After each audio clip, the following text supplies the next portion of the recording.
سیدنا عبداللہ ابن عباس رضی اللہ تعالی عنہما بیان فرماتے ہیں، رسول اللہ صلی اللہ علیہ وآلہ وبارک وسلم کے سفر حج کا تذکرہ ہے اس حدیث میں۔ فرماتے ہیں کہ افاض رسول اللہ صلی اللہ علیہ وسلم من عرفہ، رسول اللہ صلی اللہ علیہ وسلم جب عرفہ سے واپس لوٹے اور اسامہ بن زید رضی اللہ تعالیٰ عنہ حضور علیہ السلام کے پیچھے بیٹھے ہوئے تھے۔ اللہ کے نبی علیہ السلام کی یہ عادت تھی کہ وہ پیار سے کسی نہ کسی کو اپنے ساتھ اپنی سواری پہ اپنے پیچھے بٹھا لیتے، ایسے بندے کو ردیف کہتے ہیں۔ تو عبداللہ ابن عباس کہتے ہیں کہ جب رسول اللہ علیہ السلام عرفہ سے واپس لوٹے، اسامہ بن زید رضی اللہ عنہ کو حضور نے اپنے پیچھے بٹھایا تھا۔ حضور علیہ السلام نے صحابہ کو حکم دیا، امرہم بالسکینہ، آپ نے فرمایا کہ تم پر سکون لازم ہے، اطمینان سے سکون سے سفر جو ہے وہ طے کرو۔ اور ایک نصیحت فرمائی، فرمایا یا ایھا الناس، اے لوگو، سکینت کو وقار کو لازم پکڑو۔ فَإِنَّ الْبِرَّ لَيْسَ بِإِيجَافِ الْإِبِلِ وَالْخَيْلِ، فرمایا اونٹوں اور گھوڑوں کا دوڑانا کوئی نیکی نہیں ہے۔ کیا کرو؟ سکون اختیار کرو۔ کیا کرو؟ سکون اختیار کرو۔ اونٹوں اور گھوڑوں کا دوڑانا کوئی نیکی نہیں۔ اچھا، پھر عبداللہ ابن عباس کہتے ہیں جب رسول اللہ علیہ السلام نے یہ بات فرمائی، میں نے نہیں دیکھا کسی گھوڑے کو، کسی اونٹ کو کسی نے تیز چلایا ہو، میں نے نہیں دیکھا۔ اچھا، فرماتے ہیں جب اس کے بعد عرفات سے واپس جب آپ مزدلفہ میں پہنچ گئے تو یہاں پھر آپ نے فضل بن عباس رضی اللہ تعالیٰ عنہ کو اپنے ساتھ بٹھا لیا۔ پہلے کون بیٹھے تھے؟ اسامہ بن زید۔ اب حضرت فضل کو اپنے ساتھ بٹھا لی تاکہ سب کو تھوڑا تھوڑا حصہ مل جائے۔ آپ نے فضل بن عباس کو بٹھایا۔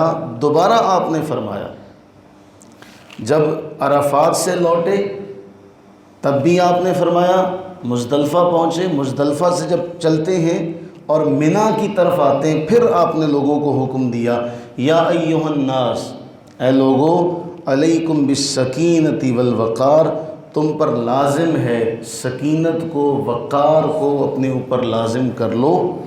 فَإِنَّ الْبِرَّ لَيْسَ بِإِجَافِ الْإِبِلِ وَالْخَيْلِ، اس لیے کہ اونٹوں اور گھوڑوں کے دوڑانے میں کوئی نیکی نہیں۔ اب کہتے ہیں عبداللہ بن عباس کہتے ہیں میں نے دیکھا کسی نے اونٹ نہیں دوڑائے، کسی نے گھوڑے نہیں دوڑائے، یہاں تک کہ ہم منی میں واپس آ گئے۔ تو یہ جو عرفات سے مزدلفہ اور مزدلفہ سے دوبارہ منی کا سفر ہے، اس میں 2 بار رسول اللہ علیہ السلام نے فرمایا اونٹوں اور گھوڑوں کے دوڑانے میں کوئی نیکی، کیونکہ لوگوں کا اجتماع زیادہ ہے۔ اب زیادہ لوگ ہوں گے اور زیادہ اس میں بہت ساری حکمتیں ہیں۔ اس حوالے سے آپ نے منع فرمایا، زیادہ لوگ ہوں گے تو بھگدڑ مچے گی۔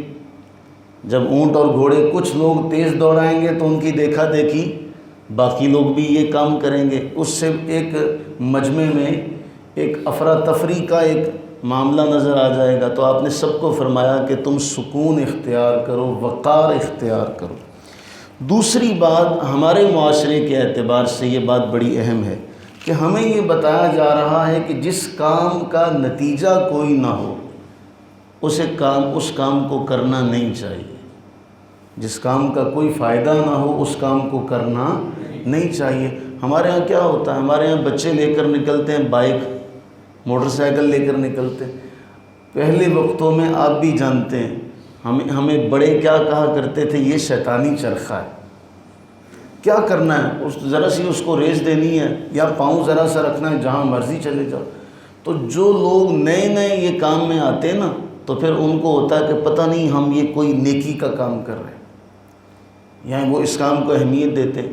اسی حدیث سے اگر آپ نتیجہ نکالیں تو یہ جو ون ویلنگ کرنے والے ہیں ان کو بھی اس حدیث میں ایک پیغام اللہ کے نبی علیہ الصلوۃ والتسلیم کی طرف سے مل رہا ہے، کیا؟ علیکم بالسکینۃ والوقار، سکون، وقار۔ یہاں تک کہ رسول اللہ علیہ السلام نے تو نماز کے لیے آتے ہوئے کہا کہ بے ہنگم طریقے سے دوڑتے ہوئے نہ جاؤ، سکون کے ساتھ، وقار کے ساتھ، دیکھنے والوں کو پتہ چلے کہ تم نماز پڑھنے جا رہے ہو۔ تو ہمیں ایسے کام کرنے سے منع کیا گیا، فرمایا اونٹوں اور گھوڑوں کے دوڑانے میں کوئی نیکی نہیں، تو پھر سواریاں دوڑانے میں بھی کوئی نیکی، بائک دوڑانے میں بھی کوئی نیکی۔ ایسی جو عادت ہوتی ہے اس عادت کے نتیجے میں کیا ہوتا ہے، اکثر حادثات ہو جاتے ہیں۔ اللہ تعالی ہم سب کو اپنے حفظ و امان میں رکھے۔ تو رسول اللہ علیہ السلام کے بارے میں جو قرآن نے فرمایا نا، لَقَدْ كَانَ لَكُمْ فِي رَسُولِ اللَّهِ أُسْوَةٌ حَسَنَةٌ، جو آج ہم نے دوسری رکعت میں تلاوت کی، آپ یقین کریں ہماری آج کی دنیا میں ہم جو بھی کام کر رہے ہیں اس کا کہیں نہ کہیں حدیث میں ہمارے لیے ہدایت کا نمونہ موجود ہے۔ صرف دیر کس بات کی ہے، دوری کس بات کی ہے، ہماری اس تک پہنچ ہو جائے۔ اگر ہماری پہنچ ہو جائے تو ہم سب کے لیے کہیں نہ کہیں رسول اللہ علیہ السلام کا فرمان موجود ہے۔ ہم سب کے لیے ہر زندگی کے گوشے میں اپنے معاملات کو صرف کرنے کے لیے، انجام دینے کے لیے جو بھی بندہ نکلتا ہے اس کے لیے رسول اللہ علیہ السلام کا فرمان موجود ہے۔ اللہ سے دعا کریں کہ باری تعالی اپنی رحمت کا صدقہ ہمیں ایسا رہبر اور ایسا رہنما دیا جس نے ہماری ہر مرحلے پر رہنمائی کی۔ اللہ تعالی ہمیں اس رہنمائی کو اپنے لیے رہبر بنانے کی توفیق عطا فرمائے، اس رہنمائی کو یاد رکھنے کی توفیق عطا فرمائے، اور جو بھی اپنے گھر سے نکلے اللہ تعالیٰ اسے عافیت و عافیت کے ساتھ، سلامتی کے ساتھ دوبارہ گھر واپس لوٹائے۔